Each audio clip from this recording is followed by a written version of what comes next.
देश की जनता ने तीसरी बार मोदी जी की सरकार बना दी, लेकिन उनके हिस्से में क्या आया? ये बजट अगर आप देखेंगे तो देश के करोड़ों लोगों को निराश करने वाला बजट है। उम्मीद थी कि अग्निवीर योजना बंद होगी, सेना की पुरानी भर्ती बहाल होगी। उम्मीद थी कि किसानों के एमएसपी दोगुना होगी। उम्मीद थी कि व्यापारियों को राहत मिलेगी, माताओं बहनों को, देश के लोगों को महंगाई से राहत मिलेगी। हर वर्ग निराश हुआ है। और इतना ही नहीं, जो बजट का हिस्सा था वो हर महत्वपूर्ण विभागों में कम किया गया है। सबसे पहले बात करते हैं सेना की। भारत की सेना हम सब के लिए गर्व और गौरव का विषय है। पिछले साल कुल बजट का 9.6% सेना का बजट निर्धारित हुआ था। इस बार कुल बजट का 9.4% सेना का बजट निर्धारित हुआ है। बात करते हैं एग्रीकल्चर की, कृषि क्षेत्र की। कुल बजट का 3.20% बजट कृषि क्षेत्र के लिए निर्धारित हुआ था पिछले साल। इस साल वो घटकर 3.15% निर्धारित हुआ है। बात करते हैं स्वास्थ्य की। पिछले साल स्वास्थ्य का बजट था पूरे देश के कुल बजट का मात्र 1.97%, यानी 2% से भी कम हिंदुस्तान का स्वास्थ्य बजट था। लेकिन अफसोस है कि इस साल उस स्वास्थ्य के बजट में भी कटौती की गई है और अब स्वास्थ्य का बजट घटकर हो गया है 1.85%।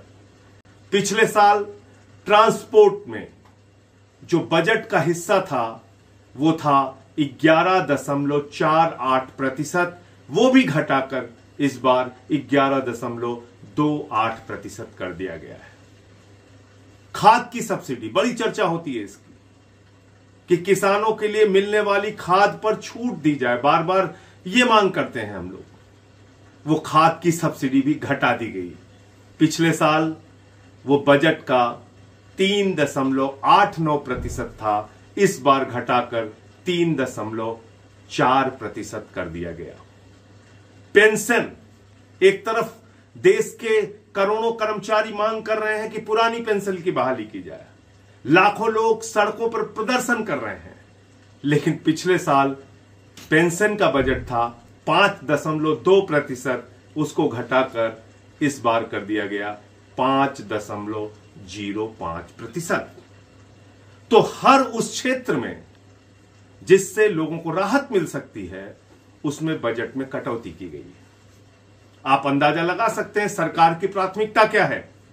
सरकार की प्राथमिकता है अपने कॉरपोरेट घरानों को राहत देना, उनका टैक्स नहीं बढ़ाया गया।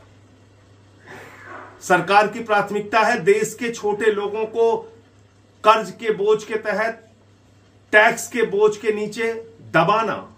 और इसीलिए आपने देखा होगा शॉर्ट टर्म इनकम गेन और लॉन्ग टर्म इनकम गेन पर टैक्स बढ़ा दिया गया।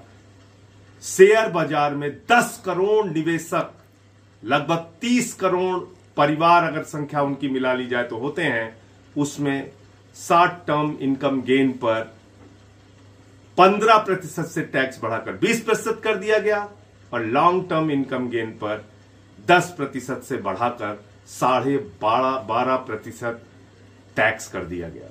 और आज इसी के कारण आपने देखा होगा कि शेयर मार्केट धड़ाम से गिर गई। अब बात करते हैं जिस मुद्दे पे सबसे ज्यादा ढोल पीटा जा रहा है, सबसे ज्यादा हल्ला मचाया जा रहा है। इंटर्नशिप दे दिया, इंटर्नशिप दे दिया, करोड़ों के इंटर्नशिप दे दिया, करोड़ों के इंटर्नशिप दे दिया। यह कितना हास्यास्पद है। इस देश के युवाओं का कितना बड़ा मजाक उड़ाया जा रहा है। दिल्ली के अंदर न्यूनतम मजदूरी है 17,380 रुपए और जो ये इंटर्नशिप स्कीम लागू हुई है, वो इंटर्नशिप स्कीम में 5,000 रुपए एक नौजवान को इंटर्नशिप के दौरान मिलेगा। और इसमें सरकार का कोई हिस्सा नहीं है। जिन कंपनियों में वो इंटर्नशिप करेंगे वो अपने CSR फंड का हिस्सा निकाल कर युवाओं को 5,000 रुपए देंगे। अब ये भी कितना मजाक है। कह रहे साहब 500 कंपनियों में 20 लाख बच्चों को हर साल इंटर्नशिप दी जाएगी, यानी कि करीब करीब 4,000 बच्चों को एक कंपनी में इंटर्नशिप दी जाएगी। कौन सी कंपनी है इस देश में जो 4,000 इंटर्न्स को रख सकते हैं? कौन सी कंपनी है जहां पे 20 लाख 500, कौन सी ऐसी कंपनियां जहां पे 20 लाख बच्चों को इंटर्नशिप दी जा सकती है? तो ये इस देश के नौजवानों के साथ भद्दा मजाक है, घोर मजाक है, उनकी बेरोजगारी का मजाक है।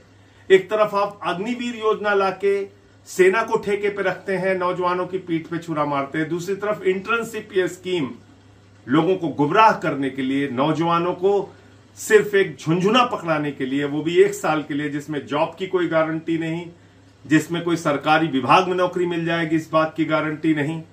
तो ये इंटर्नशिप क्या है? क्यों मजाक उड़ा रहे हैं आप देश के नौजवानों की बेरोजगारी का? इसलिए मैं फिर से दोहरा रहा हूं कि यह बजट इस देश के करोड़ों लोगों को निराश करने वाला बजट है, जिसमें किसान भी शामिल हैं, जिसमें नौजवान भी शामिल हैं, जिसमें माताएं बहनें भी शामिल हैं, जिसमें देश का व्यापारी भी शामिल है। हर वर्ग से वोट तो लेते हैं मोदी जी, लेकिन बदले में झुंझुना थमाते हैं। ये सरकार बचाओ महंगाई बढ़ाओ बजट है। बिहार बिहार बिहार किया जा रहा है। आपको याद होगा 1,25,000 करोड़ देने का वादा प्रधानमंत्री ने 9 साल पहले किया था। आज दिया है 26,000 करोड़। कब तक पहुंचेगा पता नहीं, लेकिन ये 26,000 करोड़ रुपए उतना ही रुपया है मेरे मित्रों जितना मेहुल चौकसी, नीरव मोदी और ललित मोदी अकेले लेके भाग गए। तो इस पे हम लोग खुश हो सकते हैं, लेकिन कुल मिलाकर ये एक झुंझुना बजट है। यार आज कहीं बाहर खाने चले? तो चलो दिल्ली के most famous restaurant Chawla Delhi वाला चलते हैं, जो अब खुल चुका है अपने शहर पठानकोट में भी, जहां मिलेगा आपको इनका फेमस पिशौरी चिकन और वेज नॉन वेज में ढेरों जायकेदार वैरायटीज। चावला दिल्ली वाला, Pinewood decor tower, opposite novelty Hyundai, Dalhousie road, Pathankot. Call 7696588832।